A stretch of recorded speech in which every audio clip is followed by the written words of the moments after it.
ప్రస్తుతం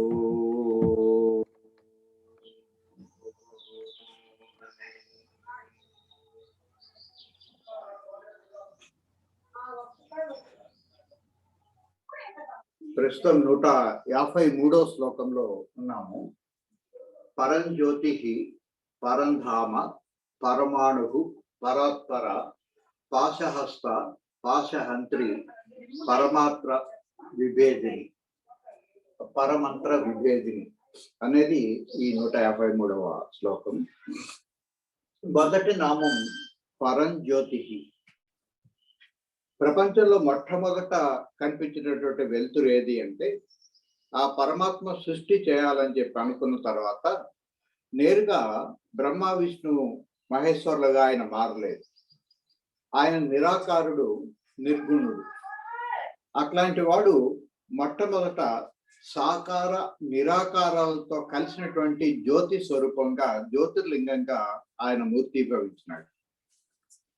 కనిపించేదేమో జ్యోతి, ఆ జ్యోతి తను ప్రకాశించడం కోసం శక్తిని వాడుకుంటా ఉంటుంది. జ్యోతి కనిపిస్తుంది కానీ శక్తి కనిపించదు. అందుకే శివలింగంలో పానివట్టం గుండ్రంగా ఉండి లోపల కొన్ని గీతలు ఉంటాయి. అవి కనిపించినటువంటి శక్తికి సంకేతం. ఇతర మూర్తులలో స్త్రీ పురుష భేదం ఉండొచ్చు కానీ ఒక్క శివలింగంలో మాత్రం కనిపించేటువంటి శివలింగమేమో పరమాత్మ. ఆ చుట్టూ లోపల ఉండేటువంటి దాని పానివాటం అంటాము. అది పీఠం కాదు, పీఠం దాని కింద ఉంటుంది. ఈ పానివాటములో ఉండేటువంటి శక్తి కనిపించదు అని చెప్పడం కోసమే కొంచెం అంచు ఎత్తుగా కడతారు. దాని లోపల గుండ్రటి వలయాలు తప్పనిసరిగా ఉంటాయి. కాబట్టి ఒకవైపు వ్యక్తము, ఇంకొక వైపు అవ్యక్తమైనటువంటి రూపంలో మొట్టమొదట ఆయన కనిపించినాడు. అటు తర్వాతనే ముందుగా విష్ణువు, తర్వాత బ్రహ్మ, తర్వాత ఈశ్వరుడు సృష్టి చేయడం జరిగింది. ఈ వ్యక్తమైనటువంటి శివలింగం ఎప్పుడు వ్యక్తమవుతుంది అంటే అర్ధరాత్రి అని చెప్పి చాలా మంది చెప్తా ఉంటారు. అందుకే మనం శివరాత్రి రోజున అర్ధరాత్రిన శివలింగోద్భవం జరుగుతుంది అని చెప్పి అనుకుంటాం. కానీ నిజానికి అప్పుడు ఈ శివలింగం ప్రపంచానికి వ్యక్తమయ్యేంత వరకు కూడా అర్ధరాత్రి. అర్ధరాత్రి అనే మాటకు అర్థం ఏమిటంటే చాలా చిన్న చీకటి ఉంది అని చెప్పారు. సాయంత్రం పూట చీకటి ఉంటుంది కానీ కొద్దిగా వెలుతురు కూడా ఉంటుంది. అట్లా తెల్లవారుజామున కూడా చీకటి ఉంటుంది కానీ మసక వెలుతురు ఉంటుంది. కానీ అర్ధరాత్రి పూట వెలుతురు ఏమాత్రం లేకుండా ఉండేటువంటి స్థితిని అర్ధరాత్రి అంటాం.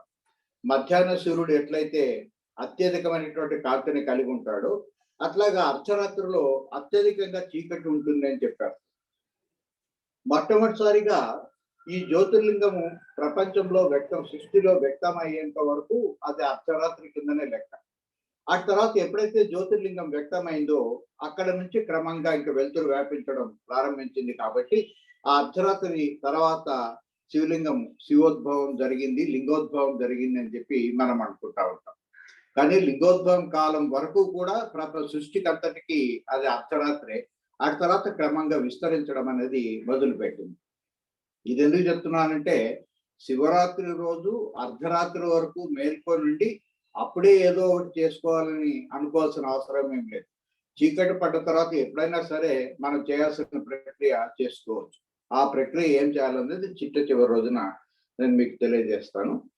అటువంటి పరంజ్యోతి అది. ఈ పరంజ్యోతి నుంచే సృష్టి అంతా జరిగింది. నక్షత్రాలు, దాంతోపాటు సూర్యుడు, దాంతోపాటు చంద్రుడు, భూమి, ఇతర గ్రహాలు, ఇక మిగిలినటువంటి 13 భువనాలు, ఇవన్నీ కూడా సృష్టి చేయబడ్డాయి. కాబట్టి సకల సృష్టికి మూలమైనది అదే. అయితే సూర్యుడిని మనం ప్రత్యక్షంగా చూడగలుగుతున్నాం కానీ ఈ పరంజ్యోతిని మనం ప్రత్యక్షంగా చూడలేదు. మామూలు కంటితోటి దాన్ని చూడడం అనేది సాధ్యం కాదు. అయితే అది ఎంత కాంతివంతం అంటే దాని యొక్క వెలుతురులో సూర్యుడు, నక్షత్రాలు, చంద్రుడు వీళ్ళందరూ కూడా వెలవెలబోతారు అని చెప్పి అర్థం. దాన్ని కాంతివంతం చేయగలిగినటువంటి శక్తి మరింకొకటి ఏది సృష్టి లోపల అది అన్నిటికంటే అత్యంత కాంతివంతమైనది అయినా కనిపించదు. సూర్యుడు దానికంటే తక్కువ కాంతే కానీ మనకు కనిపిస్తాడు. కానీ అత్యంత కాంతివంతమైన దాన్ని ఈ మాంస నేత్రాలతో మాత్రం చూడలేము. మనోనేత్రంతో మాత్రమే చూడగలం అని చెప్పారు. అటువంటిది పరంజ్యోతి, పరంధామ.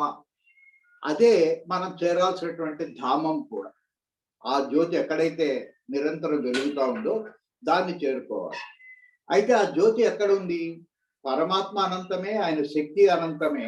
ఆ జ్యోతి కూడా అంతటా పరుచుకొని మన కళ్ళెదుటే ఉంది, కానీ మనం చూడగలిగిన స్థితులు లేదు. సూర్యకాంతిని, లేకపోతే మామూలు లైట్లను, లేకపోతే చంద్రకాంతిని చూడగలుగుతున్నాం, కానీ అంతటా విస్తరించున్నటువంటి ఆ కాంతిని మాత్రం మనం చూడడానికి సాధ్యం కాదు. దాన్ని చేరుకోవాలి. దాన్ని చేరుకోవాలంటే అది ఎక్కడో ఉందని అర్థం కాదు, అంతటా వ్యాపించింది. ఎప్పుడైనా సరే, ఎక్కడైనా సరే దాన్ని చేరుకోవచ్చు అని చెప్పి అర్థం. లేక అది ఎక్కడో వెతకాల్సిన అవసరం ఏం లేదు మనకు. మనం ఇక్కడే కూర్చొని కొద్ది చీకటిగా ఉండేటువంటి ఒక గదిలో కూర్చొని కళ్ళు మూసుకొని అంతర్ముఖమై సమాధి స్థితిని గనక చేరినట్లయితే అది పరంధామము అని చెప్పారు. లేక మనం చేరాల్సిన డెస్టినేషన్ ఏమిటంటే ఈ మెలకుగా ఉండడం కాదు, నిద్రపోవడం కాదు, లేక కళలు గండం కాదు. సమాధి స్థితిని కనుక చేరుకున్నట్లయితే ఆ పరంజ్యోతిని ఇప్పుడే ఇక్కడే మనలోనే దర్శనం చేసుకోవచ్చు. దానికోసం మన మనోనేత్రం తెరుచుకుంటుంది అని చెప్పారు. కాబట్టి పరంధామం అంటే సమాధి ద్వారా సాధించగలిగింది, ఇతర సాధనాల ద్వారా అది సాధ్యం కాదు అని చెప్పారు. ఆమె పరమాణువు. ఆ పరమాత్మ యొక్క శక్తి పరమాణు రూపంలో మొత్తం అంతా కూడా విస్తరించి ఉంది. మనం పైకి చూడడానికి కొన్ని ఘనమైనటువంటి ఘనాకారంలో ఉండే వస్తువులు కనిపిస్తాయి. టేబుల్, కుర్చీ ఇట్లాంటివన్నీ కూడా ఘన రూపంలో ఉన్నట్టుగా కనిపిస్తాయి. భూమి ఘనంగా ఉన్నట్టుగా కనిపిస్తుంది. నీళ్లు ద్రవ రూపంలో ఉన్నప్పటికీ అంతా కలిసిపోయి ఉన్నట్లుగానే కనిపిస్తుంది. కానీ కొంచెం జాగ్రత్తగా కనుక పరిశీలన చేసినట్లయితే ప్రతి వస్తువులో అది ఘనమైన, ద్రవమైన, వాయు పదార్థమైన, లేక ప్లాస్మా అయినా కూడా వీటన్నిటిని విడగొడుతూ చూస్తున్నట్లయితే చిట్టు చివరికి అవన్నీ కూడా పరమాణువులు తప్ప మరొకటి కాదు అని చెప్పారు. ఈ పరమాణువులన్నీ ఒకదాంతో ఒకటి కలిసి ఒకటి ఘన పదార్థంలో ఉండేటువంటి పరమాణం కావచ్చు, మరొకటి ద్రవ పదార్థంలో ఉండే పరమాణం కావచ్చు, మరొకటి శూన్యంలో ఉండేటువంటి పరమాణువు కావచ్చు. అక్కడ ఏ వస్తువు లేకపోయినంత మాత్రాన ఖాళీగా ఉందని మాత్రం అర్థం కాదు. అక్కడ కూడా పరమాణు ఉంది, ఆ పరమాణువులో శక్తి ఉంది. కాబట్టి ఈ శక్తి అంతటా విస్తరించి ఉండినప్పుడు పరమాణువులు అనేకం కలిపి విస్తరించి ఉంది. పరమాత్మ అనంతమే, ఆయన శక్తి అనంతమే. అయితే ఆ శక్తి సాలిడ్ గా లేదు, పరమాణు రూపంలో ఉందని చెప్పారు. అందుకనే పరమాత్మ అంటే అణువులో అణువు, బ్రహ్మాండంలో బ్రహ్మాండం అని చెప్పంటాం. నిజానికి ఆయన ఎప్పుడూ బ్రహ్మాండం అంతా వ్యాపించే ఉంటాడు. అయితే అది చిన్న చిన్న పరమాణు రూపంలో ఒకదానికొకటి గాఢంగా అతుక్కొని ఉండి కనిపిస్తాయి. దాంట్లో కొన్ని వ్యక్తం అవుతాయి, కొన్ని కనపడకుండా ఉంటాయి. ఈ వ్యక్తమై వాటిని కనుక నిశ్చితంగా కనుక మనం పరిశీలించినట్లయితే ప్రతి పరమాణువులో ఎలక్ట్రాన్, ప్రోటాన్, న్యూట్రాన్ ఉంటాయని చెప్పి మనకు తెలుసు. ఆ ఎలక్ట్రాన్ కనుక విడగొట్టినట్లయితే శక్తి రూపంలోకి మారిపోతుంది. అంటే అంతవరకు మనకు కనిపిస్తున్నటువంటి పరమాణువు, నిజానికి పరమాణు మామూలు కంటికి కనిపించదు, మైక్రోస్కోప్ లోనే చూడాలి. ఆ మైక్రోస్కోప్ లో కనిపించేటువంటి పరమాణువు కూడా, లేక ఘన రూపంలో ఉందనుకున్నటువంటి పరమాణువు కూడా శక్తి రూపంలోకి పోయిన తర్వాత మళ్ళీ మన కంటికి కనిపించదు. అంటే అంతా శూన్యమే తప్ప మరేమీ ఉండదు అని చెప్పారు. కాసేపు ఆ శూన్యము, ఆ శక్తి గడ్డగట్టి మనకు వస్తు రూపంలో కనిపిస్తుంది తప్ప నిజానికి అక్కడ వస్తువు ఏమి లేదు. దాని మూల వస్తువు మాత్రం శక్తి అని అర్థం. ఆ శక్తి యొక్క మూల వస్తువు ఏమిటంటే పరమాత్మ. కాబట్టి మనం ఘన పదార్థం నుంచి శక్తి రూపంలోకి మారి, శక్తి రూపం నుంచి పరమాత్మ దగ్గరికి, చైతన్య రూపం దగ్గరికి మనం చేరుకోవాలి. దాన్ని చేరుకోవడానికి ఎక్కడికో పోవాల్సిన అవసరం ఏం లేదు. అది అంతటా వ్యాపించి ఉంది. కాబట్టి నువ్వు ఏ వస్తువులో చూసినా, లేక వస్తువు లేకుండా ఖాళీ ప్రదేశంలో చూసినా కూడా అది అక్కడే లభ్యమవుతుంది. కాబట్టి దాన్ని ప్రత్యేకించి వెతకాల్సిన అవసరం లేదు, అంతటా నిండి ఉంది అని చెప్పి అర్థం. ఆయన పరాత్పర అంటే మొత్తము త్రిమూర్తులు అందరూ మనకు అందరికంటే కూడా శక్తివంతమైన వాళ్ళు అని చెప్పి మనం భావిస్తాం. మనకంటే దేవతలు కొంత శక్తివంతులు, మానవుల్లోనే మనకంటే కొంచెం ఎక్కువ శక్తి ఉంటాడు కొంతమంది ఉంటారు, లేక ఎక్కువ అధికారం ఉంటాడు కొంతమంది ఉంటారు. కానీ మానవులందరికంటే కూడా కొంచెం అధిక శక్తులు లేక మానవాతీత శక్తులు కలిగిన వాళ్ళు దేవతలు. ఆ దేవతల కంటే శక్తివంతులు త్రిమూర్తులు. కానీ ఆ త్రిమూర్తులకు కూడా పూజనీయుడటువంటి తల్లి ఆమె పరాత్పర లేక ఆమె పరమాత్మ అని చెప్పారు. ఆమె పాశహస్త పాశ హంత్రి. ఇంత మునిపే ఆమె చతుర్భుజాలలో కుడివైపున పైన ఉండేటువంటి చేతిలో పాశహస్తం ఉంటుంది. ఆమె చేతిలో రాగ స్వరూప పాషాఢ్య అని చెప్పి ఇదివరకు తెలుస్తుంది. ఈ పాశంతోనే ఆమె జీవులన్నింటినీ కట్టేసి ఈ ప్రపంచంలోనే ఉండేటట్లుగా చేయడం కోసం ఆమె ప్రయత్నిస్తుంది. కానీ ఈ తాత్కాలికమైన ఈ ప్రపంచం కంటే కూడా శాశ్వతమైనటువంటి తల్లి నాకు కావాలి, తండ్రి దగ్గరికి పోవాలని చెప్పి ఎవరన్నా కనుక ఆశించినట్లయితే వాళ్ళ యొక్క పాశాలను ఆమె వదిలిస్తుంది కూడా. ఒక్కొక్కసారి నిజానికి మనం పాశాలతో బంధింపబడి ఉండం. ఎప్పుడైతే మనం ముక్తి కావాలనే కోరిక కలుగుతుందో నిజానికి మనం పాశబద్ధులం కావు. అయినప్పటికీ సరే పాశంలో బంధింపబడి ఉన్నాము అనే భ్రమలో మనం బతుకుతా ఉంటాం. ఆ భ్రమను కూడా ఆమె దూరం చేస్తుంది. ఒకసారి ఒక పశువుల సంతలో అమ్మడం చేయడం కోసం కొన్ని పశువులను తోలుకొని ఒక అతను సంతకు తీసుకొని పోయినాడు. ఆ సంతలో అన్ని కూడా పశువులను కట్టేసుకోవడానికి అవసరమైనటువంటి రాటలు అన్నీ ఉంటాయి. ఇతను తాళ్ళు మాత్రం సఫిషియెంట్ గా తీసుకొని పోలేదు. అందుకని తన దగ్గర ఉన్న తాళ్ళతోటి వీలైనన్ని పశువులను తను కట్టేసినాడు. కానీ ఒక 5-6 పశువులకి సరిపడా అతని దగ్గర తాళ్ళు లేవు. అక్కడ దొరుకుతాయి లేని ఉద్దేశంతో సరిపడా అతను తాళ్ళు తెచ్చుకోలేదు. అటువంటి పరిస్థితుల్లో ఈ మిగిలినటువంటి 5-6 అటు ఇటు తిరుగుతున్నాయంట.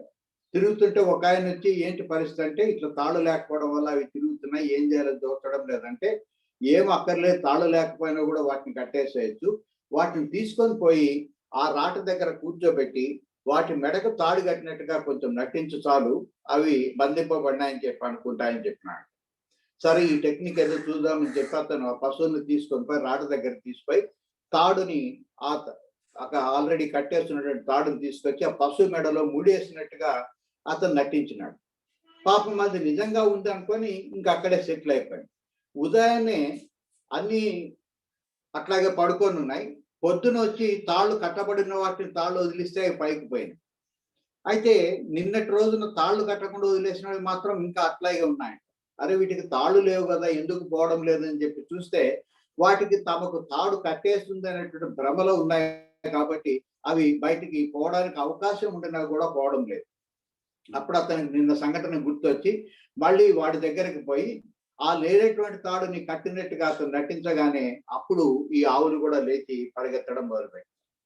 కాబట్టి సృష్టి రహస్యం తెలియక కొన్ని ఏమో ఈ తాళ్లకు బందీ అయిపోయి ఈ ప్రపంచంలో చుట్టూ తిరుగుతూ ఉంటారు. కొంతమంది మాత్రం సృష్టి రహస్యం తెలుసుకున్న తర్వాత ఈ తాళ్లను వదిలించుకోవాలని చెప్పి ప్రయత్నం చేస్తారు.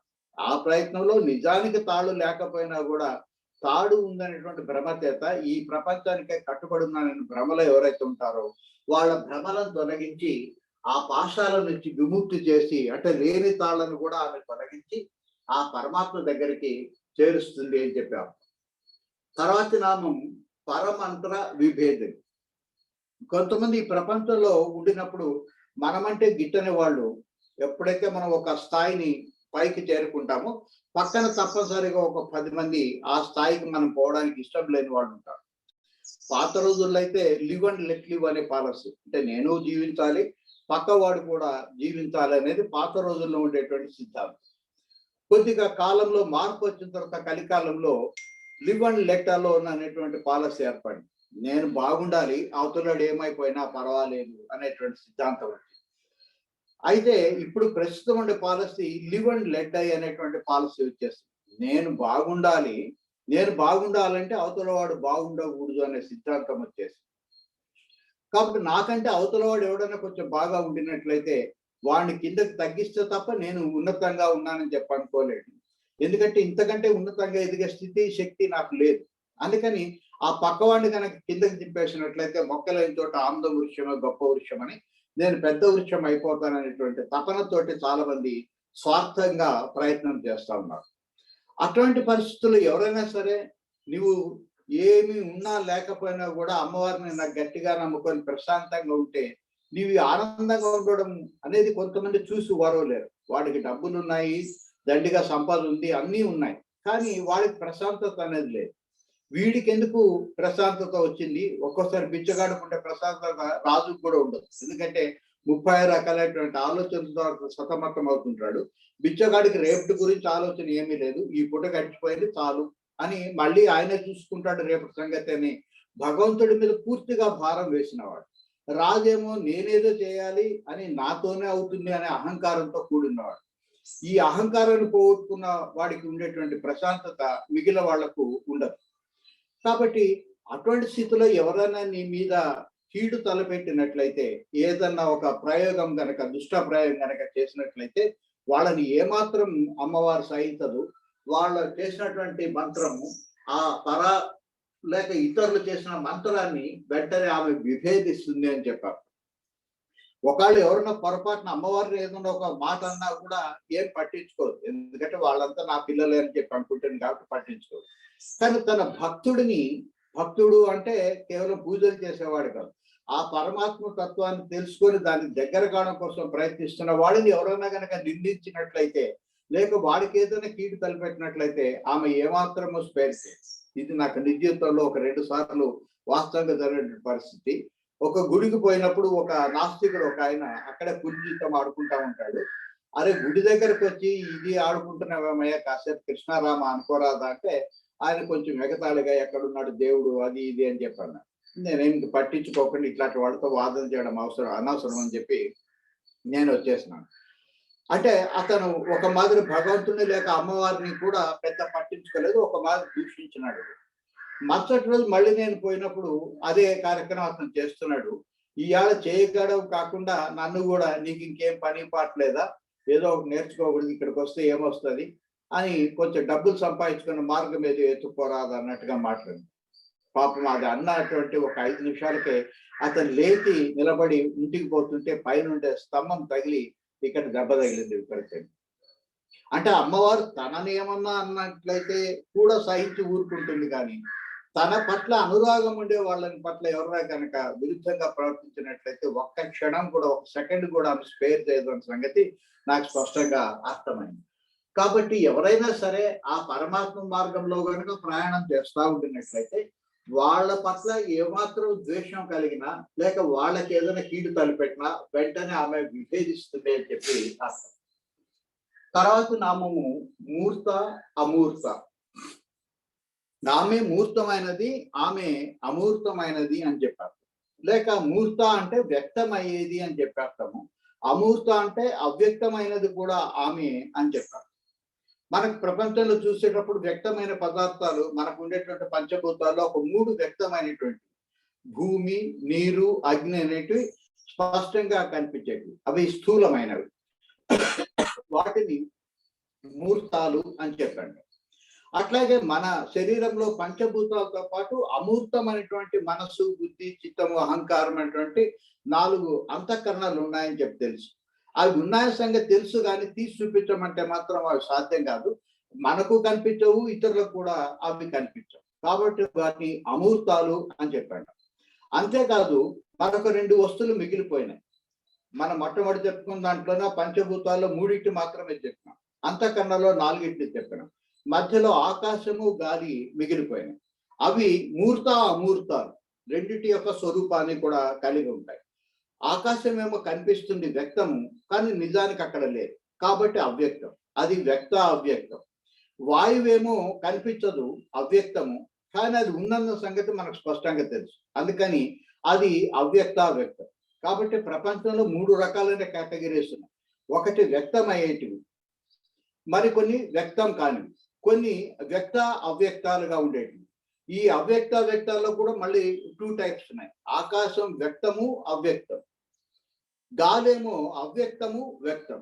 కాబట్టి పరమాత్మ యొక్క స్వరూప స్వభావం అర్థం చేసుకోవాలంటే వీటి మధ్య ఉండేటువంటి తేడాలు కనుక మనం గమనించినట్లయితే తెలిసిపోతుంది. అయితే ఈ 3 రకాలైన రూపాలు, వాస్తవానికి 4 రకాలైన రూపాలు కూడా అమ్మవారివే. ఆమె మూర్త, ఆమె అమూర్త, ఆమె మూర్త అమూర్త అని కూడా అర్థం. ఇవన్నిటి సహాయంతో, ఈ మూర్త అమూర్తాలతోటి, మూర్తామూర్తంతో సహాయంతో ఈ సృష్టినంతా కూడా ఆమె నడిపిస్తూ ఉంటుంది, నిర్వహిస్తూ ఉంటుంది అని చెప్పారు. ఎందుకంటే ప్రపంచంలో ఎన్ని వస్తువులలో చివరికి 9 వస్తువుల కిందకే తేలుతాయి. కాబట్టి ఈ 9 వస్తువుల్లో మళ్ళీ 3 కేటగిరీస్ ఉన్నాయి, మూర్తము, అమూర్తం, మూర్త అమూర్తం అనేటువంటి 3 కేటగిరీస్ తోటే ఆమె నిర్వహిస్తుంది అని చెప్పారు. ఆమె నిత్య తృప్త. ఆమెకు కావలసినవన్నీ ఉన్నాయి కాబట్టి ఎప్పుడు తృప్తిగానే ఉంటుంది. మనకు అవసరమైన మేరకు రాలేదు. ఒక 10 లక్షలు కావాలనుకుంటే అది 10 లక్షలు వచ్చిన తర్వాత అవి వచ్చేసినాయి కాబట్టి ఇంక తృప్తిగా ఉంటామంటే అక్కడికి ఆగిపోం. ఇంకొక లక్ష, ఇంకొక లక్ష, ఇంకొక లక్ష అని చెప్పి అనుకుంటానే ఉంటాం. కాబట్టి మనం ఎప్పుడు నిత్య తృప్తులం కాదు. కానీ అమ్మవారికి కావాల్సినవన్నీ వాస్తవానికి ఆమెకు కావాల్సినవంటూ ఏమీ లేవు. అన్నీ ఏమేమైతే కావాలో అవన్నీ ఆమె దగ్గర ఉన్నాయి. ఆమె సృష్టిస్తుంది కాబట్టి ఆమె నిత్యము ఎప్పుడు కూడా తృప్తిగా ఉంటుంది అని చెప్పి అర్థం. లేక ఇంకొక మాదిరిగా చూసినట్లయితే కొంతమంది అమూర్త అనే దాంట్లో ఉండే ఆకారాన్ని ఈ నిత్యకు చేర్చి అనిత్య తృప్త అని చెప్పి అన్నారు. ఇక్కడ అనిత్య తృప్త అంటే ఆమె తృప్తి లేదు అని అర్థం కాదు.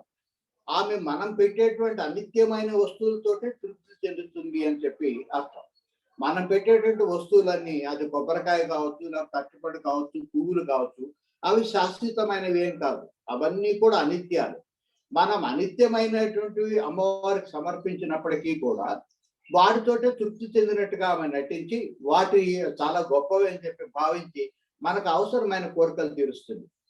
అవి ఇహలోక పరమైన కోరికలు కావచ్చు, పరలోకమైన కోరికలు కావచ్చు, లేక కష్టాలు తీర్చుకోవడం కోసం కావచ్చు, సుఖాలు పెంచుకోవడం కోసం కావచ్చు, లేదా కొద్దిమంది మాత్రమే ముక్తి కోసం కావచ్చు. దేనికోసమైనా సరే దాన్ని కోరుకొని ఆమెకు ఈ శాశ్వతం కానటువంటి లేక అనిత్యమైనటువంటి పదార్థాలను సమర్పించినప్పటికీ ఆమె అదేదో శాశ్వతమైన పదార్థంగా స్వీకరించినట్టుగా నటించి తన దగ్గర ఉండేటువంటి ఆ నిత్యత్వాన్ని, శాశ్వతత్వాన్ని మనకు ప్రసాదించడానికి కూడా ఆమె సిద్ధంగా ఉంది. అయితే మనము ఆ శాశ్వతమైనటువంటి ముక్తినే కోరుకుంటామో లేక అశాశ్వతమైనటువంటి వస్తువులో కోరుకుంటాం అనేది మన ఛాయిస్కే ఆమె వదిలిపెడుతుంది. ఎవరెవరి ఛాయిస్ ప్రకారం ఆమె తీరుస్తుంది. వాస్తవానికి ఈ అనిత్యమైన వస్తువులు కూడా మనం తయారు చేసినట్టు ఏం కాదు. పువ్వుల్ని మనం పూజించలేము, పండ్లను మనము అవి కాసేటట్లుగా చేయలేము. మన చేతుల్లో ఏం లేదు.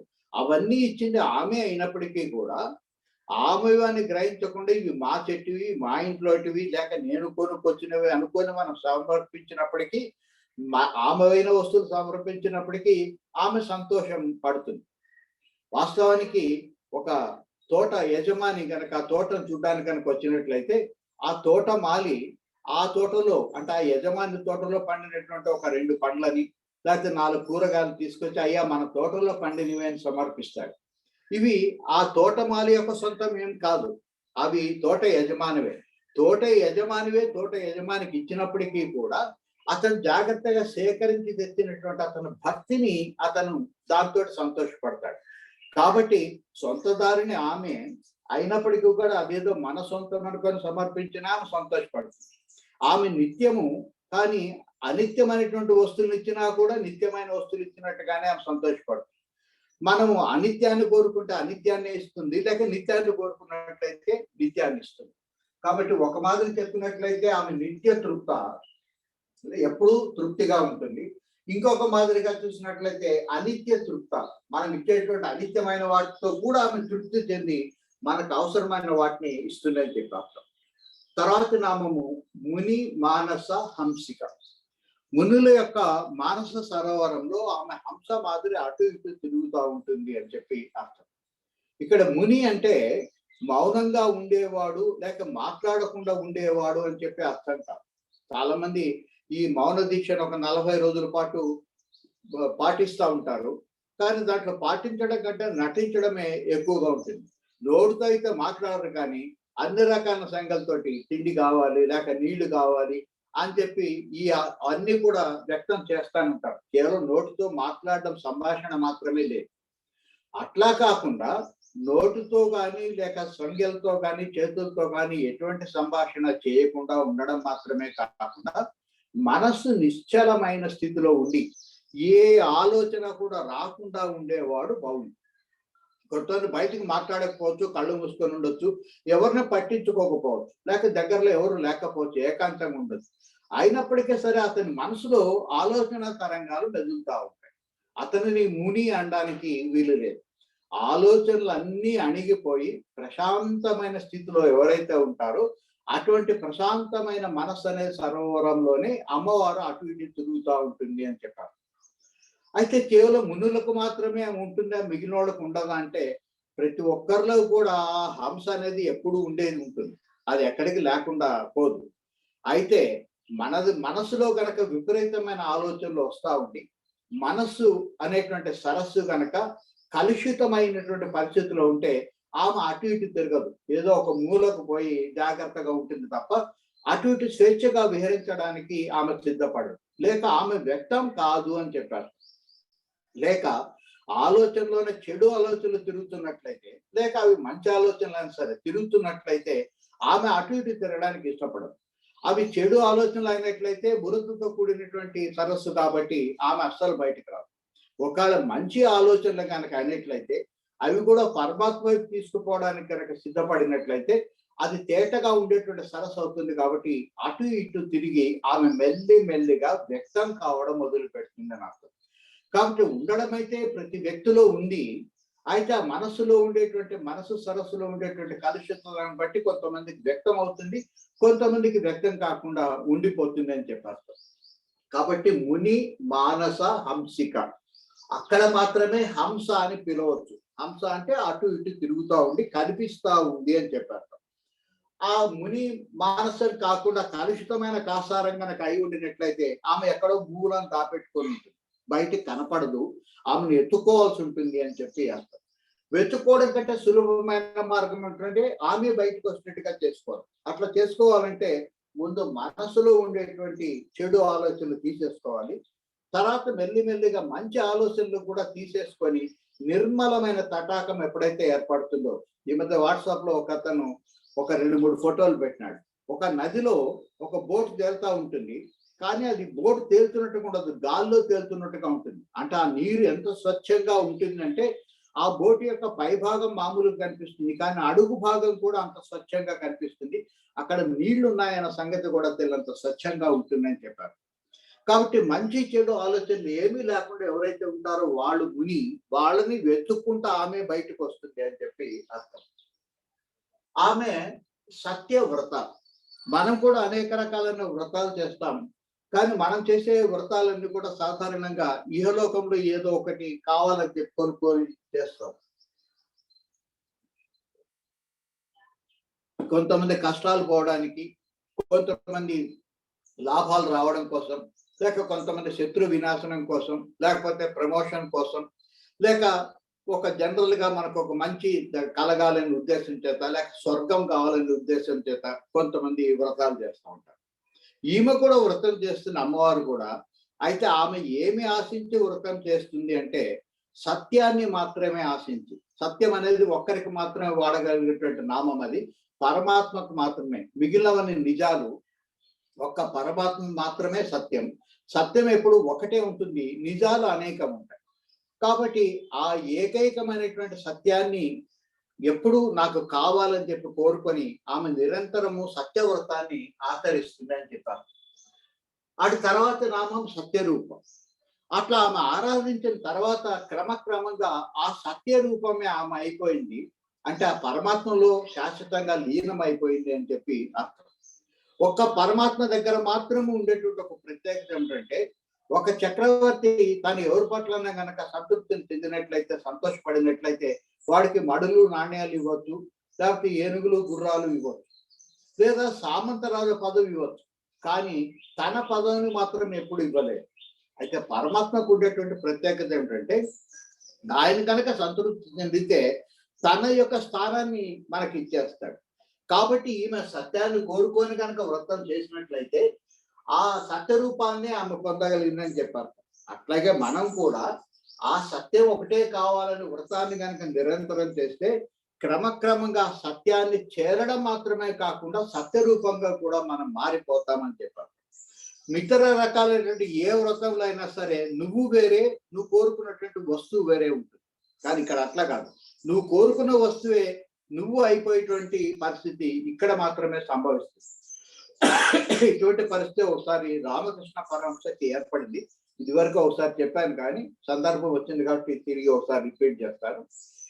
ఈ పరమహంస రామకృష్ణ పరమహంసకు ఉండే ప్రత్యేకత ఏంటంటే, కాళికాదేవి ప్రత్యక్షంగా ఆయనతో మాట్లాడేది. రోజు ప్రసాదం తీసుకొని పోయి అమ్మవారికి చేతులారా తినిపించి వచ్చేవాడు. చేతులు కడిగి, లేక ఆమె తిన్నట్లయితే ఆమె చేతులు కడిగించి వచ్చేవాడు. ఇక నాకంటే గొప్పవాడు ఎవడు లేడు, నాకంటే భాగ్యవంతుడు ఎవడు లేడు, నా అంత అదృష్టవంతుడు ఎవరు లేరు, స్వయంగా అమ్మవారు రోజు నాతో మాట్లాడుతూ ఉంది అని చెప్పి అతను చాలా సంతోషపడేవాడు. అంటే చేరాల్సినటువంటి పరమావధిని నేను చేరిపోయినా అనేటువంటి భ్రమలో అతను ఉన్నాడు. కొద్ది రోజుల తర్వాత అతను కొంచెము ప్రాణం బడలికగా ఉండి ఆ ఆలయానికి పోలేక వేరే వాళ్ళని వినియోగించి తన ఆశ్రమంలో విశ్రాంతి తీసుకుంటున్నాడు. అటువంటి పరిస్థితుల్లో తోతాపూరి అనేటువంటి ఒక మహానీయుడు ఆయన దగ్గరకు వచ్చి, ఏంటి ఇవాళ ఎక్కడికి పోలేదు, ఖాళీగా ఉన్నామంటే, ఇట్లా కొంచెం ఒంట్లో బాగలేదు, నేను పోలేకపోయినా, నా శిష్యుడి చేత అమ్మవారికి ప్రసాదాన్ని పంపించినాను, ఆమె పాపము కనిపించిందో లేదో తినిందో లేదో అని బాధపడుతున్నాడు. అంటే పరమాత్మ లేక అమ్మవారు అంటే కేవలం ఆ కాళికా రూపం మాత్రమే అని అనుకుంటున్నావా, లేక నీకు అనిపించేటువంటి స్థూల రూపం మాత్రమే అమ్మవారు అని చెప్పి అనుకుంటున్నామా? ఆమె అంతటా ఉన్నది, అన్ని చోట్ల ఉన్నది, అన్ని చోట్ల చూడగలను గొప్ప, కానీ కేవలం ఆ విగ్రహంలోంచి బయటకు వచ్చేటువంటి మూర్తిని చూడటమే నువ్వు చాలా గొప్ప అనుకుంటున్నావు, అది కాదు గొప్ప.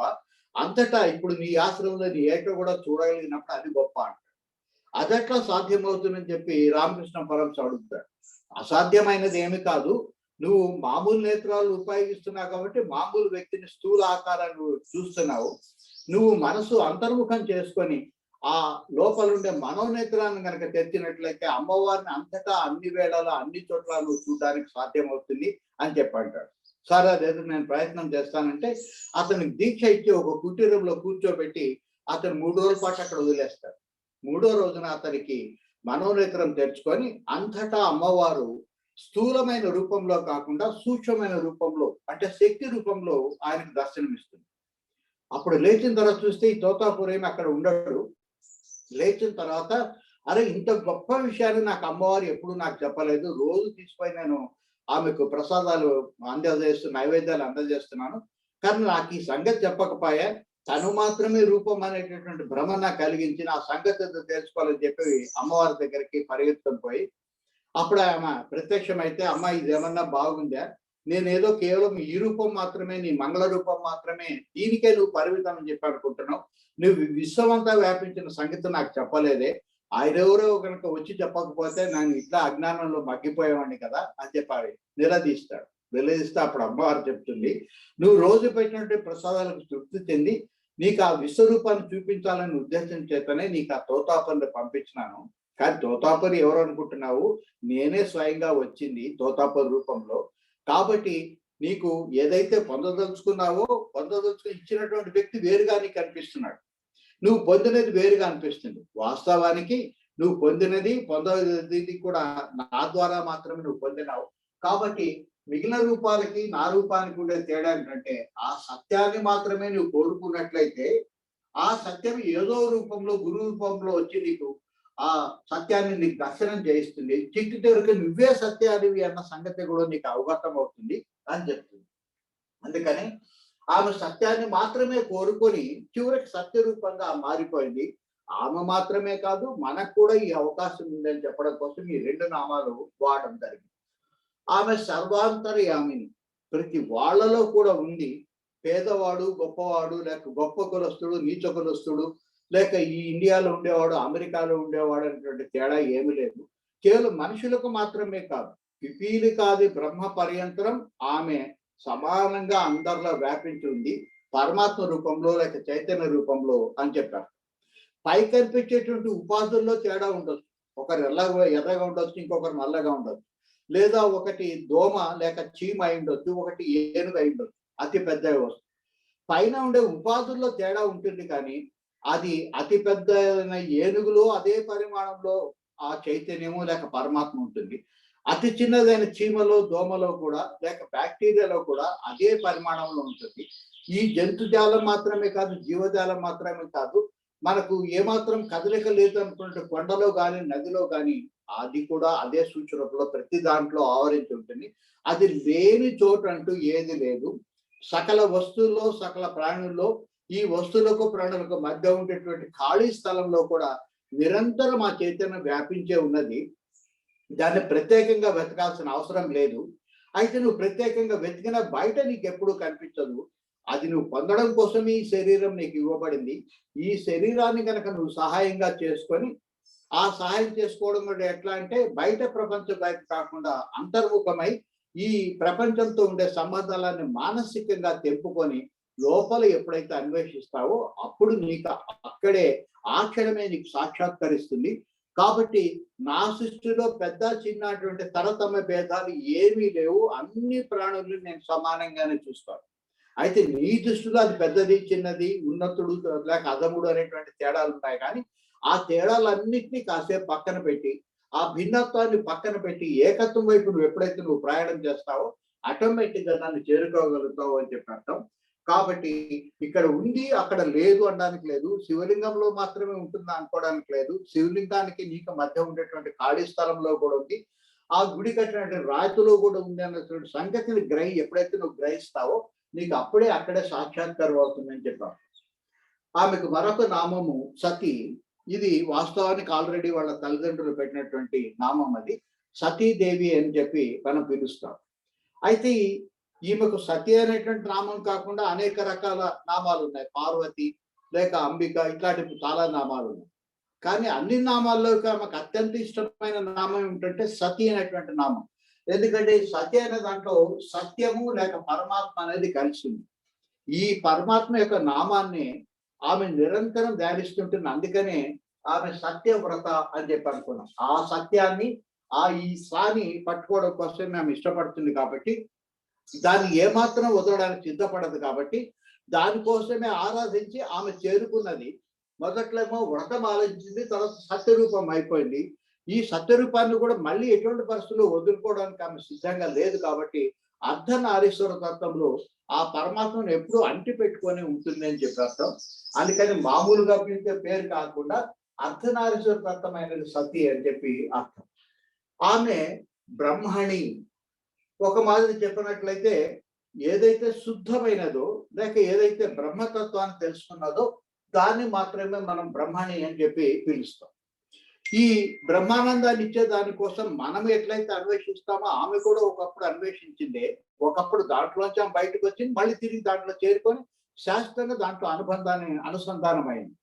మనము ఒకప్పుడు ఆ బ్రహ్మానందం నుంచి బయటకు వచ్చిన వాళ్ళమే. ఇప్పుడు వెతుకుతున్నది కూడా ఆ బ్రహ్మానందం కోసమే.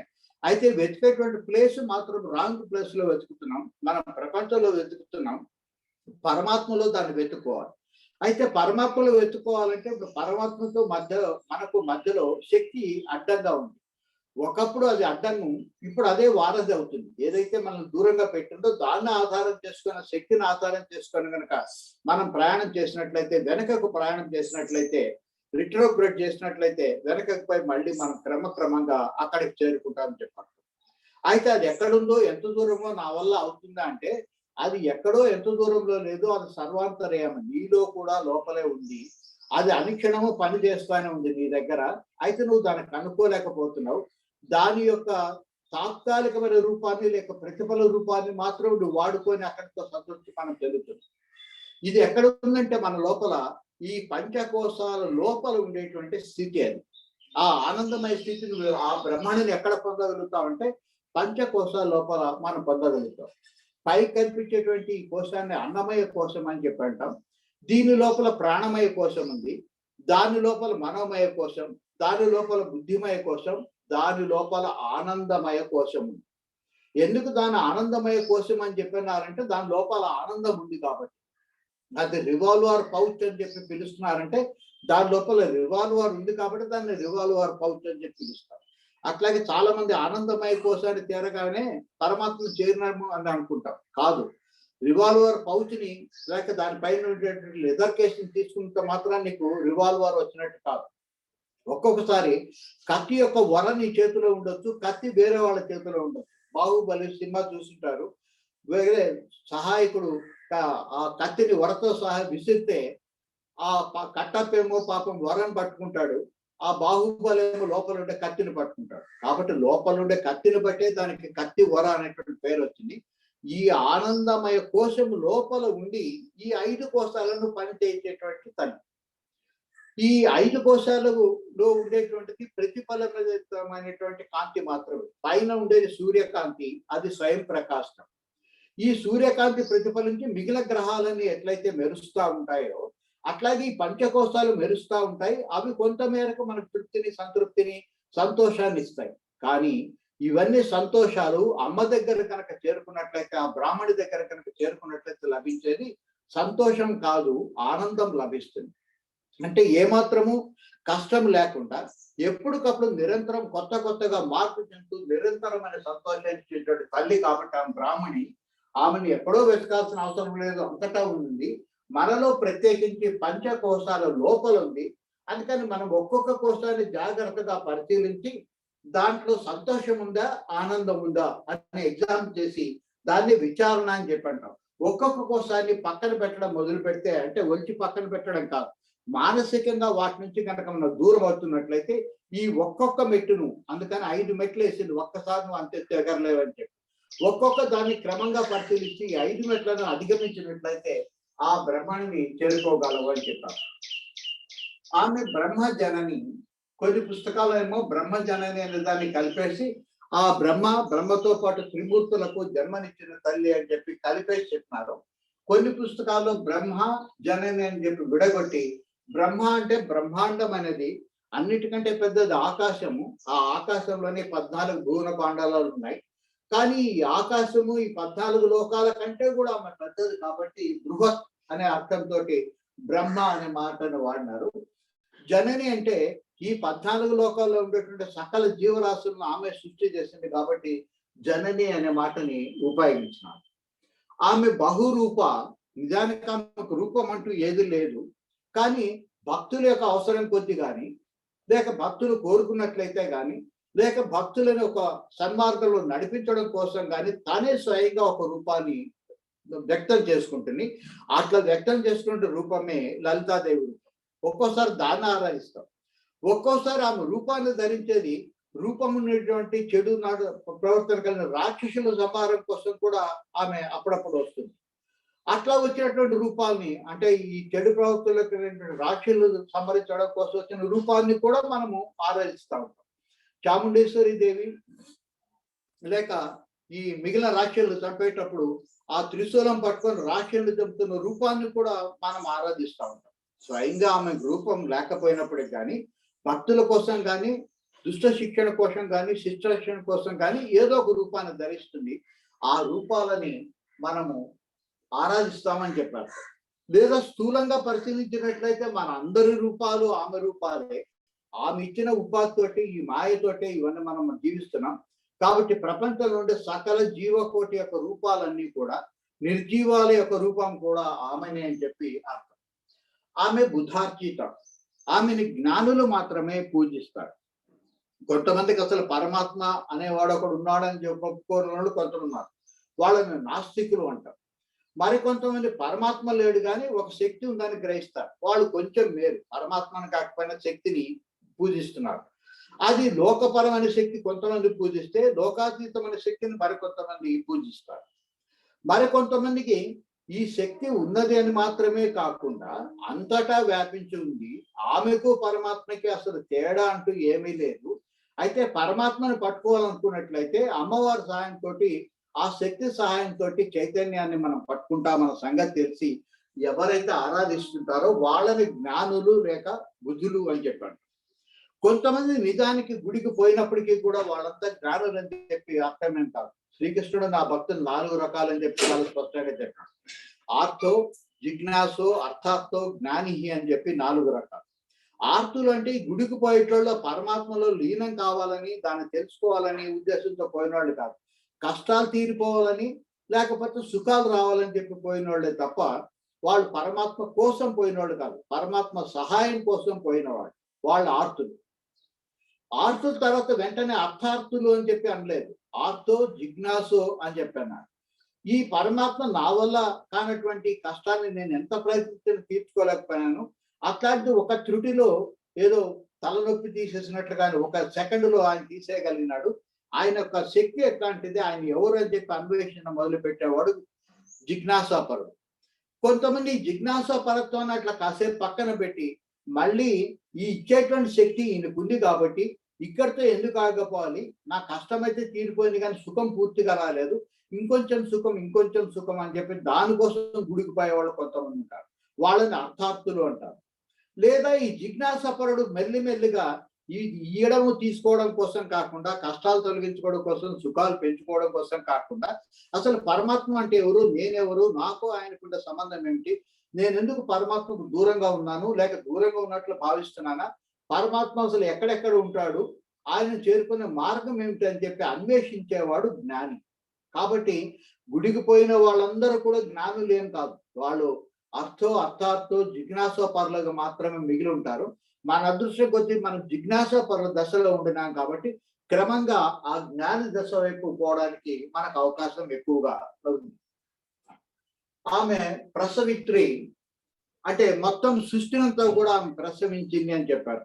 చూడడానికి సృష్టి అనేక రకాలుగా ఉన్నాయి, అనేక వస్తువులు ఉన్నాయి, అనేక ప్రాణులు ఉన్నాయి, అనేక లోకాలు ఉన్నాయి. కానీ ఏ లోకమైనా, ఏ వస్తువైనా, ఏ ప్రాణైనా సరే స్థూలంగా గనక వర్గీకరణ చేసుకుంటా వచ్చినట్లయితే, వాటిలో ఉండేటువంటి సూక్ష్మ రూపాలు కనుక బయటికి తెచ్చినట్లయితే మొత్తం అన్ని ఉండేది ఏమిటంటే ఒక 9 పదార్థాలు మాత్రమే. ఈ 9 పదార్థాలు అనడానికి కూడా వీల్లేదు. ఎందుకంటే దాంట్లో కొన్ని మూర్తమైనవి, కొన్ని అమూర్తమైనవి. ఆ 9 ఏమిటో ఇప్పుడు మీకు తెలుసు. పంచభూతాలు, 4 అంతఃకరణాలు. ఈ పంచభూతాల్లో చివర ఉండేటువంటి 3 భూమి, నీరు, అగ్ని అనేటివి మూర్తమైనటివి, కనిపించేటివి. ఆ అవతల ఉండేటువంటి మనసు, బుద్ధి, చిత్తం, అహంకారం అనేటివి అమూర్తమైనవి. మధ్యలో ఉండేటువంటి ఆకాశము, వాయువు మాత్రం మూర్త. ఈ 9 రకాలైన వస్తువులతోనే ఈ మొత్తం ప్రపంచం అంతా కూడా సృష్టి చేయబడింది. కాబట్టి ముందుగా ఈ 9 రకాలైన వస్తువులను తయారు చేసి ప్రసవించి దాంతో ఈ ప్రపంచాన్నంతా కూడా ఆమె నడిపిస్తుంది అని చెప్పారు. ఆమెకు మరొక నామము ప్రచండ, అంటే తీవ్రమైనటువంటి ఆగ్రహాన్ని, కోపాన్ని కలిగి ఉన్నది అని చెప్పారు. నిజానికి ఆమె ఎప్పుడు కరుణా స్వరూపురాలే. అరుణాం కరుణా తరంగిణి అంటాం తప్ప ఆమె కోప తరంగిణి అని చెప్పి మనం ఎప్పుడు పిలవం. కానీ ఒక్కొక్కసారి అవసరమైన చోట కొంత కోపగించుకోవడం, కొంచెం భయపెట్టడం అనేది తప్పనిసరి. ఒక పిల్లవాడు తప్పుదారులు నడుస్తున్నట్లయితే వాడు కోపగించుకోవాల్సిన అవసరం ఉంటుంది. ఒక చిన్న పిల్లవాడు కొత్తగా పాకడం మొదలుపెట్టిన తర్వాత దూరంగా ఉండేటువంటి ఒక ల్యాంపును చూసి అదేదో తినడానికి పనికొచ్చే పదార్థం అని దాని దగ్గరికి పాకుతూ ఉంటాడు. ఆంజనేయ స్వామి ఒకప్పుడు చేసింది ఆ పని. ఆ సూర్యుడిని చూసి అదేదో తినే పండు అనుకొని చెప్పి పరిగెత్తుకొని పోయి దాన్ని తిందామని చెప్పి అక్కడికి పోయి ఆయన యొక్క దవడని దెబ్బతినేటట్టుగా చేసుకున్నాడు, లేక నోరు వాచేటట్టుగా చేసుకున్నాడు. అట్లాంటి పనులు చేయకుండా ఉండడం కోసం ఒక్కొక్కసారి తల్లి ఊరికి దూరంగా జరుగుతుంది పిల్లోడు. కానీ వాడు తిరిగి దాని దగ్గరికి పోతుంటే ఒక్క దెబ్బ వేసి అక్కడికి పోకుండా, దాని దగ్గరికి పోతే కొడతారు అనేటువంటి భయాన్ని ఆమె కలిగిస్తుంది. ఆ భయం ఉండడం వల్లనే సూర్యుడు తప్పనిసరిగా తూర్పున ఉదయిస్తున్నాడు, పడమట అస్తమిస్తా ఉన్నాడు. గ్రహాలన్నీ ఒక నిర్ణీతమైన కక్షలో తిరుగుతా ఉన్నాయి. కాబట్టి ఈ భయం ఏమిటంటే క్రోధము కాదు, ఇది కేవలం సక్రమంగా ప్రవర్తన కలిగి ఉండడం కోసం చేసేటువంటి ఏర్పాటు మాత్రమే. కానీ ఆమెకి ఎవరి పట్ల ఎటువంటి పరిస్థితుల్లో కూడా క్రోధం అనేది మాత్రం కలగదు. అందుకే ఆమెని క్రోధాకారాన్ని లేదు, ప్రచండ అని మాత్రమే పిలుస్తున్నారు. అంటే ఆమె కోపగించుకున్నప్పటికీ కూడా ఆమె సహాయమే చేస్తుంది. సూర్యుడు ప్రచండంగా ప్రకాశిస్తుండినప్పటికీ అది మనకు మేలే చేస్తుంది, కానీ కీడు మాత్రం ఏమీ చేయదు. దాంట్లో ఏదైనా కొంచెం ఇబ్బంది పెట్టేది ఏదైనా ఉంటే అది మనల్ని సక్రమైన మార్గంలో నడిపించడం కోసమే అని చెప్పారు. రక్షక భటులు అంటే పోలీసులు మన సమాజంలోన వ్యవస్థ అంతా కూడా ఒక సక్రమైన పద్ధతిలో నడపడం కోసం నిరంతరం వాళ్ళు ప్రయత్నిస్తూ ఉంటారు. అయితే అప్పుడప్పుడు అవసరమైతే 3rd డిగ్రీ ప్రయోగిస్తారు, 4 బాధి వాడితో నిజం చెప్పిస్తారు. అంతకు మాత్రం చేత వాళ్ళని శిక్షక భటులు అని చెప్పి మనం ఎప్పుడు పిలవడం లేదు. వాళ్ళు రక్షణ చేస్తుంటారు, శిక్షణ చేస్తుంటారు. అయితే శిక్షణ అనేది కోపంతో చేస్తున్నది కాదు, లేక ద్వేషంతో చేస్తున్నది కాదు. పరిపాలన వ్యవస్థ అస్తవ్యస్తం కాకుండా చేయడం కోసం వాళ్ళు కాపాడుతున్నారు. కాబట్టి వాళ్ళు శిక్షిస్తున్నప్పటికీ వాళ్ళకి శిక్షక పట్ల అనకుండా రక్షక పట్ల అని చెప్పి ఎట్లయితే మనం అంటున్నామో, అట్లాగే అమ్మవారు ప్రచండ అన్నప్పుడు ఆమె కోపం ఉండేటప్పటికీ ఈ కోపం అంతా ఎందుకంటే ఒక క్రమమైన పద్ధతిలో సృష్టిని నడిపించడం కోసం అని చెప్పి అర్థం. ఆమె ఆజ్ఞ అంటే తన ఆజ్ఞనిచ్చి సృష్టినంతా కూడా ఒక క్రమమైన పద్ధతిలో నడిపిస్తుంది, దానికోసం అవసరమైతే భయాన్ని వాడుకుంటుందని చెప్పి ఒక అర్థం. పరమాత్మ యొక్క ఆజ్ఞ అంతా ఎక్కడ ఉందంటే వేదాలలో ఉంది. అంటే ఎట్లా నడపాలి, ఏవి నియమ నిబంధనలు, ఇవన్నీ ఎక్కడ మనకు తెలుస్తాయంటే అది కేవలం వేదాల ద్వారా మాత్రం మనకు తెలుస్తాయి. ఇతర మతస్థులకు వాళ్ళ పెద్దవాళ్ళు చెప్పినట్టు వాళ్ళ మత గ్రంథాలకు మాత్రమే పరిమితం. కానీ నిర్దిష్టంగా పూర్తిగా వివరించి చెప్పి అది ఏం చేస్తే ఏమవుతుందని చెప్పేటి ఒక వేదాలు మాత్రమే. ఆ వేదాల యొక్క సారమే తల్లి కాబట్టి ఆమెకు ఆజ్ఞ అని కూడా పేరు. ఆమె ప్రతిష్ట లేక మొత్తం ప్రపంచానికంతా కూడా ఆమె ఆధారం. ఆమె లేకపోతే ఇక ప్రపంచం లేదు. అయితే ప్రపంచం లేకపోయినా ఆమె ఉంటుంది. ఆమె లేకపోతే మాత్రం ప్రపంచం ఉండదు కాబట్టి సర్వ ప్రపంచానికే ఆమె ఆధారం కాబట్టి ఆమె ప్రతిష్ట అని చెప్పండి. ఎక్కడైనా సరే ఒక ఆలయంలో ఉన్నప్పుడు మనం ప్రతిష్టలు చేస్తామని చెప్పంటాం. అంటే బేస్ ని స్టార్ట్ చేస్తున్నామని చెప్పారు. ఆ బేస్ అంతా కూడా ప్రపంచానికి ఆమె అని అర్థం. ఆమె ప్రకటాకృతి. నిజానికి ఆమెకు ఒక ఆకృతి అనేది ఏమీ లేకపోయినప్పటికీ భక్తుల కోరిక మేరకు లేక అవసరాల మేరకు ఒక ఆకారాన్ని తీసుకుంటుందని చెప్పి అర్థం. అటువంటి పరిస్థితుల్లో ఆ దుష్ట శిక్షణ కోసం వచ్చినప్పుడు కూడా మనం పూజిస్తూ ఉంటాం. మహిషాసుర మర్దిని, ఆమెను కూడా ఒక దేవత కిందనే మనం పూజిస్తూ ఉంటాం. వచ్చిన మాత్రము ఆమె ప్రజల భక్తుల యొక్క కోరిక మేరకు ఒక మూర్తి భూమించిన లలితాదేవి లాంటిది కాదు. దుష్ట శిక్షణ కోసం, రాక్షసుని చంపడం కోసం వచ్చింది. అయినా సరే ఆ రూపం కూడా మనకి ఇష్టమే. అటువంటి ఆకృతిని కూడా మనం పూజిస్తామని చెప్పారు. ఆమె ప్రాణేశ్వరి. ఇక్కడ ప్రాణాలు అంటే ఇంద్రియాలు అని చెప్పారు. ఈ మనకు ఉండేటువంటి అన్ని రకాలైన ఇంద్రియాలను కూడా ఆమె సృష్టించిందే అని చెప్పారు. అంతేకాదమ్మ ప్రాణధాత్రి. ఇక్కడ కూడా ప్రాణం అంటే ఈ ఇంద్రియాలను సక్రమంగా నడపడం కోసం ఆమె నిరంతరం శ్రమిస్తూ ఉంటుందని చెప్పారు. మనకు ఉండేటువంటి పంచ జ్ఞానేంద్రియాలు, పంచ కర్మేంద్రియాలు, ఇవి కాకుండా లోపల గుండె, ఊపిరితిత్తులు ఇవన్నీ కూడా మన ప్రమేయంతో అవి నడవడం లేదు. అవన్నీ కూడా అమ్మవారి ప్రమేయంతో నిరంతరం పనిచేస్తూ ఉంటాయి. కాబట్టి ఆ ఇంద్రియాలను లోపల బయట ఉండే ఇంద్రియాలను సృష్టించింది ఆమె, వాటిని నడిపించేది కూడా ఆమె అని చెప్పి అర్థం. ఆమె పంచాశత్ పీఠ రూపిణి. అంటే 50 రకాలైన అక్షరాలకు లేక వర్ణమాలకు ఆమె రూపము అని చెప్పారు. ఈ అక్షరాలన్నిటి మామూలుగా మాట్లాడడం కోసం, భాష కోసం లేక వ్యక్తం చేయడం కోసం ఉపయోగపడేవి కాదు. అట్లా ఉపయోగపడతాయి. కానీ దానికంటే ముఖ్యంగా ప్రతి అక్షరము కూడా ఒక మంత్రమే. కొన్ని అక్షరాల సమూహం కలిస్తే అది మంత్రము. ఒక్కొక్క ప్రతి అక్షరం కూడా బీజమే. అది ఆ బీజంతో మనం నాదాన్ని కనుక కలిపినట్లయితే లేక శబ్దంతో నాదాన్ని కనుక కలిపినట్లయితే ప్రతి అక్షరము ఆ నుంచి మా వరకు, అంటే ఆకి అనేది అక్షరము, మా అనేదేమో నాదం.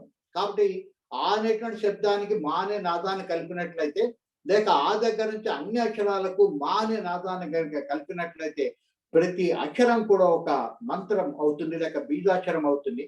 కొన్ని బీజాక్షరాల యొక్క సంపుటిని లేక కొన్ని బీజాక్షరాలు కొన్ని మామూలు అక్షరాలు కనుక కలిపినట్లయితే ఒక్కొక్క నిర్దిష్టమైన కార్యక్రమాన్ని నెరవేర్చుకోవడానికి మనకు సాధ్యమవుతుంది. కాబట్టి ప్రతి అక్షరము కూడా అది బీజంగా మారేటువంటి అవకాశం ఉంది. ప్రతి అక్షరం కూడా మంత్రంలో కలిసిపోయేటువంటి అవకాశం ఉంది. అవి కేవలం భాషను లేక వ్యక్తం చేసుకోవడం కోసం వాడేటువంటి మాత్రమే కాదు. ఇటువంటి మొత్తము ఈ 50 అక్షరాల సముదాయానికి, ఆ పంచదశికి ఆమె అధికారిని అని చెప్పారు. అంటే ఆమె చాలా జాగ్రత్తగా ప్రతి అక్షరాన్ని ప్రతి శబ్దాన్ని సృష్టించింది. అవసరమైతే మాట్లాడుకోవడానికి ఉపయోగపడతాయి, లేక ఇంకా అవసరమైనట్లయితే మంత్రాల కింద మారడానికి కూడా అవి ఉపయోగపడతాయని చెప్పి అర్థం. ఆమె విశృంఖల. ఆమెకు శృంఖలాలు లేవు లేక ఆమె బద్ధురాలు కాదు. అంటే ఆమెకు పూర్తి స్వేచ్ఛ ఉందని చెప్పారు. అందుకే ఆమె మహారాజ్ని, మహారాణి కాదు. మహారాణికి పూర్తి స్వేచ్ఛ లేదు. ఎందుకంటే మహారాణి ఏదైనా డెసిషన్ తీసుకుంటే తిరిగి మహారాజు దాన్ని యాక్సెప్ట్ చేయాలి, లేకపోతే అక్కడితో అది ఆగిపోతుంది. కానీ ఆమె మహారాజ్ని. అంటే మహారాజు ఊరికి నిర్లిప్తంగా కూర్చొని సాక్షిభూతంగా చూస్తున్నాడు కాబట్టి మొత్తం కార్యక్రమాన్ని ఆమె నిర్వహిస్తుంది. ఆమెకి అడ్డు అదుపు అంటూ ఏమీ లేవు. మొత్తం కార్యక్రమాన్ని తను అనుకున్నట్టుగా నెరవేరుస్తుంది అని చెప్పారు. మరి మన పరిస్థితి ఏమిటి?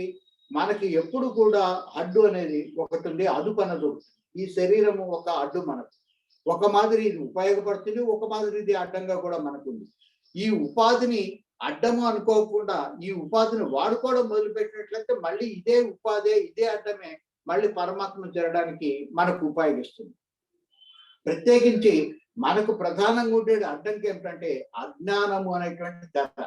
ఆమెకు అజ్ఞానం అనే తెర లేదు కాబట్టి అన్నిటిని ఆమె స్పష్టంగా చూడగలుగుతుంది. మనం స్పష్టంగా అమ్మవారు చూడలేకపోతున్నాం, పరమాత్మను ఎందుకు చూడలేకపోతున్నాం అంటే ఈ అజ్ఞానం అనేటువంటి తెర ఒకటి మనకు అడ్డంగా ఉంది కాబట్టి ఆ తెరను ఎప్పుడైతే తొలగించుకుంటామో మనం కూడా విశృంఖలంగా అయిపోతాం, లేక విశ్వవ్యాప్తం అవుతాం అని చెప్పి అర్థం. ఆమె వివక్తస్థ, ఆమె ఏకాంతాన్ని ఎక్కువగా ఇష్టపడుతుంది అని చెప్పారు. ఏకాంతాన్ని ఇష్టపడడం అనే మాటకు అర్థం ఏమిటంటే భిన్నత్వం నుంచి ఏకత్వానికి ఆమె ప్రయాణం చేస్తుంది. భిన్నత్వం నుంచి ఏకత్వానికి ప్రయాణం చేసినప్పుడే ఈ నిజాలు అనేటువంటి బహురూపాల నుంచి ఏకరూపమైనటువంటి సత్యం దగ్గరికి మనం చేరుకోవడానికి ఇష్టపడతాం. ఆమె ఏకాంతంగా ఉండాలనుకుంటుందని చెప్పి ఉద్దేశం ఇక్కడ అర్థం కాదు. మనం ఉండేది ప్రస్తుతము బహుళత్వంలో ఉన్నాం. మనం కూడా క్రమక్రమంగా ఈ బహుళత్వం నుంచి ఏకత్వానికి కనుక చేరుకోగలిగినట్లయితే అంటే ఇంకెవరు ఉండరు అక్కడ, అన్నిటిని కూడా కలిసి ఒకే దానికి చెప్పుకుంటాం. అటువంటి పరిస్థితిని ఏమంటామంటే ఏకాంతమైన పరిస్థితి అంటాం. అంటే ఇంకెవ్వరూ లేని పరిస్థితిని మనం ఎప్పుడైతే చేరుకుంటామో, అన్ని ఉన్నా కూడా అన్నిటి కలిపి ఏకరూపంగా ఎప్పుడైతే చేయగలుగుతామో అమ్మని చేరుకుంటామని చెప్పాము. మరొక నామం ఆమె వీర మాత. వీరులంటే నిన్ననే అర్థం చెప్పుకున్నాం. వీరులంటే యుద్ధాలు గెలిచిన వాళ్ళు మాత్రమే కాదు, ఎవరైతే లోపల ఉండేటువంటి ఈ పంచ జ్ఞానేంద్రియాలను మనసుని కూడా జయిస్తారో, లేక అహంకారము మమకారం అనేటువంటి రెండు శత్రువులను ఎవరైతే జయిస్తారో వాళ్ళు వీరులు. అటువంటి వీరులకు ఆమె తల్లి మాదిరిగా నిరంతరం కాపాడుతూ ఉంటుంది. వాళ్ళ రక్షణ భారం ఆమె వహిస్తుంది అని చెప్పారు. ఆమె వియత్ప్రు సుహు అంటే ఆకాశం మొదలు పెట్టుకొని పంచభూతాలని ఆమె సృష్టి చేసింది. ఆమెకు తెలియకుండా కొత్తగా వచ్చిందంటే ఏమీ లేదు. ఇదివరకే చెప్పుకున్నట్లుగా 9 రకాలుగా ఆమె సృష్టి చేసింది. కొన్ని మూర్తాలు, కొన్ని అమూర్తాలు, కొన్ని అమూర్తాలు, వీటన్నిటిని సృష్టి చేసి తద్వారా ఈ మొత్తం సృష్టి అంతా కూడా ఆమె చేసింది. ఈ మొత్తం సృష్టిని విడిగా చూసినట్లయితే అనేక వేల రకాలైన వస్తువులు ఉన్నాయి, అది భిన్నత్వం.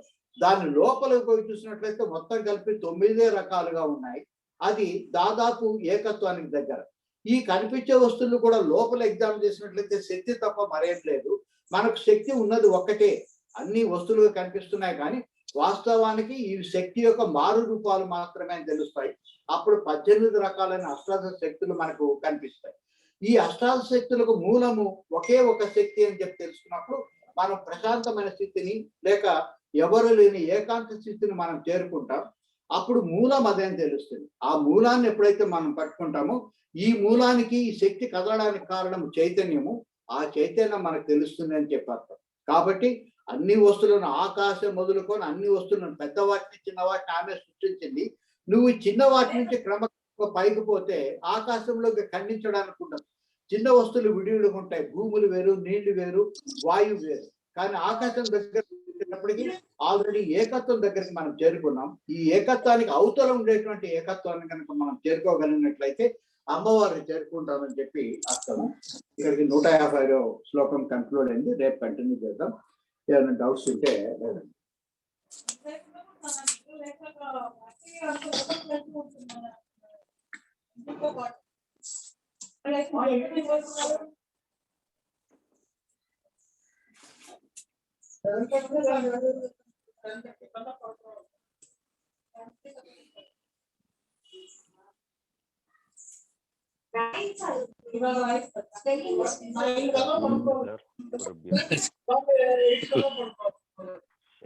ఇప్పుడు అమ్మవారు దర్శనం అంటే ప్రత్యేకంగా అంటే వాళ్ళు పూజలు చేసిన వాళ్ళకే కనిపిస్తుందా, లేదంటే ధ్యానం చేసిన వాళ్ళకా?